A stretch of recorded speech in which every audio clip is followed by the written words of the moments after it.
Alright, so as we are approaching the August 5th Galaxy Unpacked event, more information is being revealed about the Galaxy Note 20 Ultra.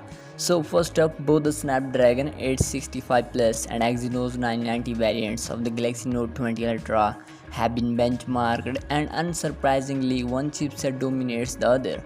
And I don't need to mention which one. The Snapdragon 865 Plus scores 985 in single core and 3220 in multi-core, whereas the Exynos 990 scored 928 in single core and 2721 in multi-core. That's a huge difference. A report came out a couple of days ago that Samsung has heavily optimized the Exynos 990 to a point it's identical to the Snapdragon 865 in performance. Turns out these benchmarks show the Exynos 990 on the Galaxy Note 20 Ultra has an identical performance to the Exynos 990 on the Galaxy S20 Ultra, which ultimately means there is going to be a very noticeable difference between the Snapdragon and Exynos Note 20 Ultra.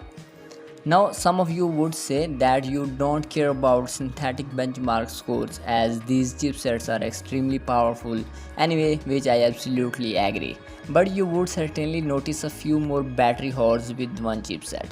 The Exynos processors have a history of consuming more battery than Snapdragon, so this is going to be a big problem when you are essentially paying the same amount of money and getting an inferior handset in return.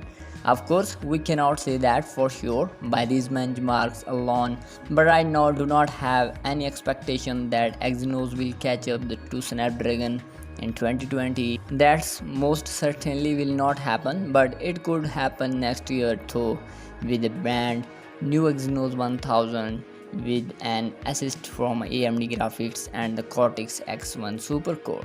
In any case, we will hear quite a lot about the Galaxy Note 20 in the coming days, so be sure to subscribe to keep up with all the updates, and I'll see you guys in the next ones. Peace out.